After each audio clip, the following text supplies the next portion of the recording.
Olá, amigos do canal Jalmasa, como é que vocês estão? Tudo bem? Tudo tranquilos? Oh, meus amigos, viemos para mais uma edição do Jornal do Masa. Para tanto, nós vamos utilizar a Folha de São Paulo deste dia 9 de setembro de 2020, uma quarta-feira, na edição de número 33.397, onde justamente na página A13 nós temos uma reportagem acerca do sudeste da Ásia, exatamente de Myanmar, ex-Birmânia, um país que nós nunca fizemos, mas que sempre, infelizmente, está envolvido em escaramuças.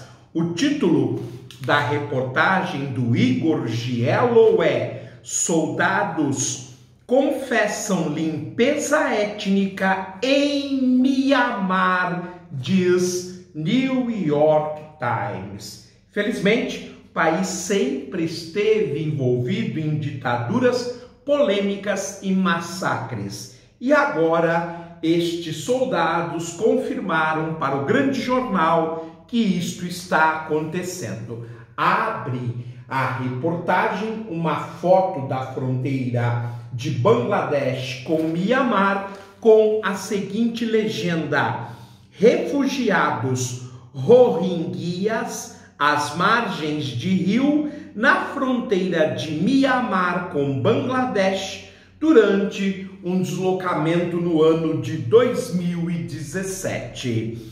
2 soldados de Myanmar estão sob custódia do TPI, o Tribunal Penal Internacional, em Haia, na Holanda, após terem confessado a participações em ações de limpeza étnica contra a minoria muçulmana rohingya. Lembrando que Myanmar é um país de tradição budista. Este massacre contra a minoria muçulmana rohingya aconteceu em 2017, segundo informações publicadas nesta terça-feira, 8 de setembro de 2020, pelo jornal The New York Times e pela Canadian Broadcasting Corporation e pela ONG de Direitos Humanos Fortify Rights. Segundo as publicações, os 2 homens admitiram em um vídeo deste ano ter participado do assassinato de dezenas de moradores de vilas, incluindo mulheres e crianças, no estado de Rakhine. Os homens confessaram estupros e afirmam ter enterrado as vítimas em valas comuns. É um verdadeiro filme de terror o que aconteceu com a minoria rohingya dentro de Myanmar. Chega a ser algo inenarrável. Parece mais uma campanha dos nazistas no leste da Europa. Os soldados listam os nomes e patentes de 19 militares que participaram das ações, além de 6 chefes que teriam ordenado ou contribuído para os crimes. Os 2 faziam parte de agrupamentos diferentes, mas afirmam ter recebido ordens similares. Parece que todos têm culpa, não dá para isentar. E para pior, como eu disse, é um país de tradições budistas. Nós que fizemos 3 programas sobre o budismo na playlist sobre esta região, ou seja, sobre a Ásia de Monções, é de nos estarrecer o fato de acontecer um tipo de massacre desse justamente numa área sob controle dessa religião tão bonita.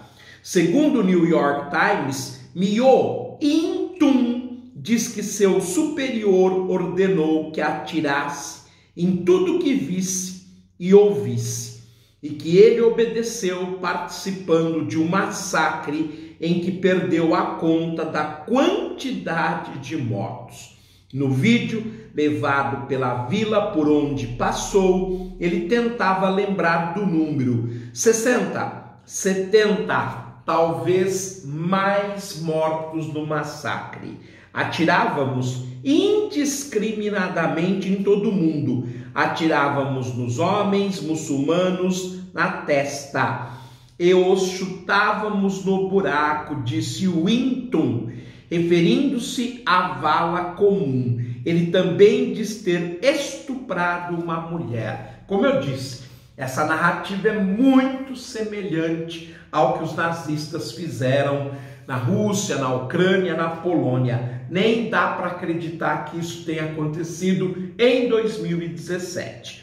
Em um vilarejo próximo, o outro soldado, Zhao Naing-tun, atuou de maneira similar após ordenarem que matasse tudo que visse, crianças ou adultos. Ex-monge budista, ele relata ter destruído cerca de 20 vilarejos. Naing-tun afirma não ter cometido abusos sexuais, porque sua patente era muito baixa, mas que ficou de sentinela enquanto membros de seu batalhão estupravam as vítimas.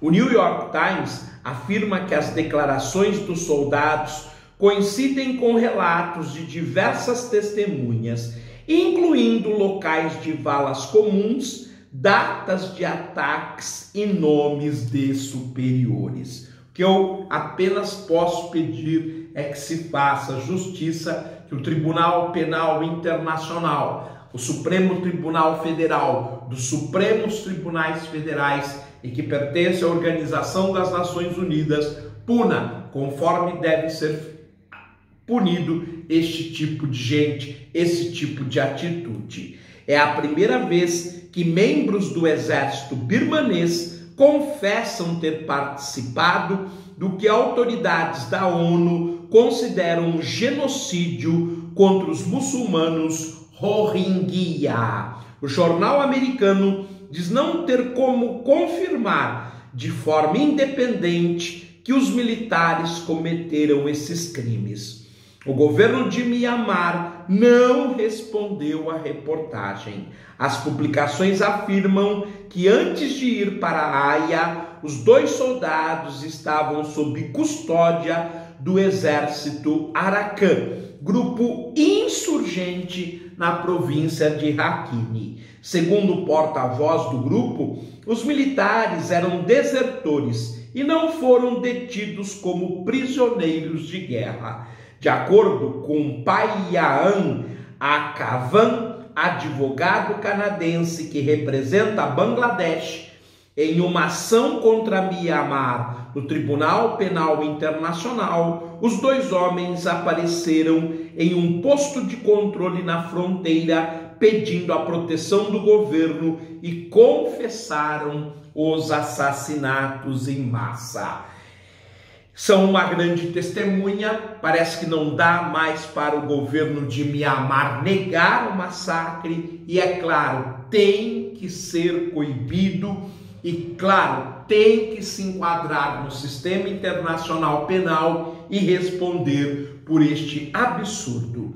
Não está claro como e sob a autoridade de quem os soldados foram levados para a Haia. Também é incerto o que pode acontecer com eles. Os soldados podem virar testemunhas e, se forem colocados sob proteção, assim como outros podem ser julgados por crimes de violação contra os direitos humanos. O Tribunal Penal Internacional costuma processar autoridades acusadas de crimes contra a humanidade. Casos mais famosos de Radovan Karadzic ou também de Saddam Hussein, além de Slobodan Milosevic, que ficaram famosos tanto no caso da Guerra da Iugoslávia quanto no caso do Iraque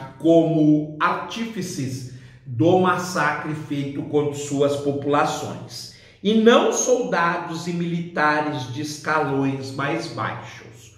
O gabinete do procurador do tribunal não comentou o caso. Segundo o New York Times, 2 pessoas afirmaram que os soldados já foram até interrogados por autoridades do Tribunal Penal Internacional. A Reuters, o porta-voz do Tribunal Penal Internacional, o TPI, Faid El-Abdallah, negou que os soldados estejam sob custódia do tribunal. Mas nós deixaremos para encerrar esta reportagem no próximo programa. Mas realmente é uma situação bastante triste o que a minoria muçulmana passou e vem passando dentro das fronteiras de Mianmar em relação à sua cultura, às suas tradições e a sua religião. É necessário